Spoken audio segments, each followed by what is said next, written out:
Kerala government പന്തളത്ത് ആഗോള അയ്യപ്പ സംഗമം സംഘടിപ്പിച്ചു കഴിഞ്ഞു.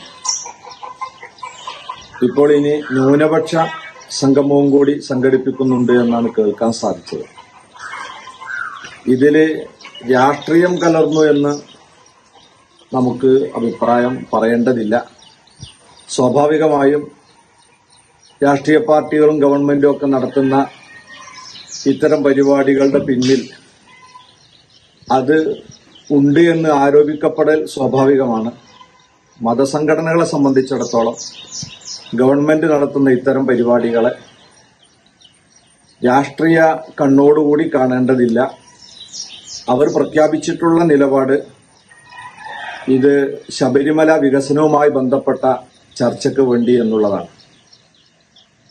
എന്നാൽ കേരളത്തിലെ ഒരു പൊതു സ്വഭാവം എന്ത് പരിപാടികൾ നടക്കുമ്പോഴും ഇടതുപക്ഷം വലതുപക്ഷത്തെയും വലതുപക്ഷ ഇടതുപക്ഷത്തെയും സംഘപരിവാറിന് ആയുധം കൊടുക്കുകയാണ്, അല്ലെങ്കിൽ അവരുമായി രഹസ്യ ബാന്ധവമുണ്ട് എന്ന് പരസ്പരം പറയാറുണ്ട്.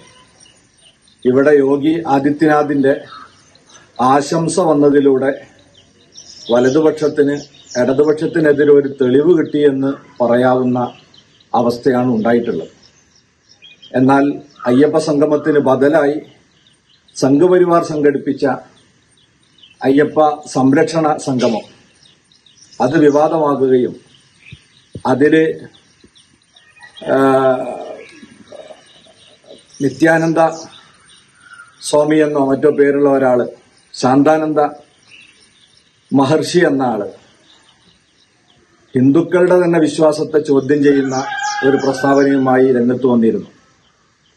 അത് മുസ്ലിങ്ങളെ ബാധിക്കുന്ന ഒരു വിഷയമല്ല, പക്ഷേ കേരളത്തിന്റെ സൗഹാർദ്ദത്തെയും ഹിന്ദുക്കളുടെ തന്നെ വിശ്വാസത്തെയും ചോദ്യം ചെയ്യുന്ന ഒരു പ്രസ്താവനയായിരുന്നു. അതിനെതിരെ ഹൈന്ദവ സഹോദരന്മാർ തന്നെ, അത് പന്തളം കൊട്ടാരത്തിൽ നിന്നുള്ളവരും ഡിവൈഎഫ്ഐന്റെ പ്രവർത്തകരും കോൺഗ്രസിന്റെ പ്രവർത്തകരും ഒക്കെ ചോദ്യം ചെയ്യുകയും കേസ് ഫയൽ ചെയ്യുകയും ചെയ്തതിന്റെ അടിസ്ഥാനത്തിൽ അതിനെതിരെ നല്ല നിയമ നടപടിക്ക് വേണ്ടി അവിടുത്തെ പോലീസ് കേസെടുത്തു എന്ന വാർത്ത ശുഭകരമാണ്. ഇത്തരം വർഗീയ പ്രവർത്തനങ്ങളും വർഗീയ വിദ്വേഷം പ്രചരിപ്പിക്കുന്ന ആളുകളെയും നിയന്ത്രിക്കാൻ ഗവൺമെന്റ് ശക്തമായ നിലപാടെടുക്കണമെന്നാണ് പ്രത്യേകമായി ഓർമ്മപ്പെടുത്താനുള്ളത്.